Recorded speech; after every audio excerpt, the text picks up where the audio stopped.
Ci piace raccontare storie di tifo e passione. La tua è una storia di tifo e passione per la tua arte. Ormai sei diventato famosissimo, ma quando nasce questa tua idea di diventare rapper? Allora, diciamo che fin da bambino io mi scimunivo presso ai cantanti rap, mi imparavo miriadi di canzoni a memoria, Caparezza, Mondo Marcio, insomma, c'avevo un po' questa vocazione, perché io venendo alla mia età vengo comunque da una zona dove non è che l'hip hop ha attecchito, parlo di hip hop di strada. Quindi non lo so, nasce da una cosa mia personale, di passione, non penso di aver avuto influenze fisiche di persone che mi abbiano detto senti questo, senti quello. Poi questa cosa si è fusa perfettamente con la passione per il Napoli, per la stima per Sarri, è nato sto pezzo.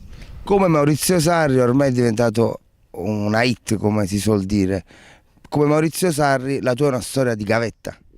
Una storia di gavetta sì, però stranamente io con questo pezzo ho bruciato le tappe, perché per quanto io abbia fatto ancora qualcosa, di certo la mia gavetta non si paragona a quella di Sarri, che ha fatto comunque, si è scalato alle varie leghe minori, insomma la sua carriera è molto più lunga. Una vita tranquilla, hip hop è stile libero. Cosa ti ha colpito nell'incontro con Maurizio Sarri, che è stato così disponibile nell'ospitarti nel suo studio a Castelvolturno?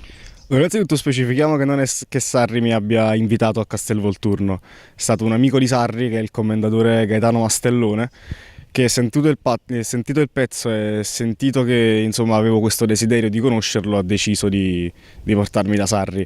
Ho sentito un tuo pezzo che ricordava quello che è accaduto in estate e molti hanno anche dimenticato questi incendi a destra e manca.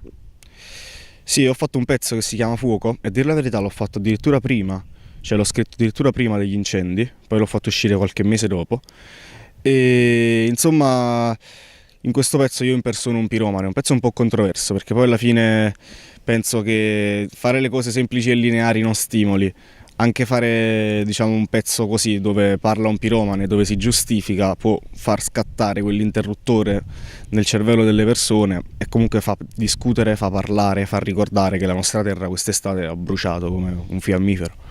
Attraverso la musica è un modo anche per valorizzare queste terre. Noi siamo in un posto straordinario e penso che non tutti conoscono cosa c'è qui a Portici. A Portici c'è un valore storico monumentale bellissimo, che è la reggia di Portici e poi tutto il bosco. Noi adesso siamo qui, questa è l'area della Pallacorta. E sì, la musica è uno strumento, può valorizzare qualsiasi cosa, poi dipende come lo si usa. Ma se il Napoli vince uno scudetto, il terzo scudetto, lo devi fare da capo il pezzo. Che succede?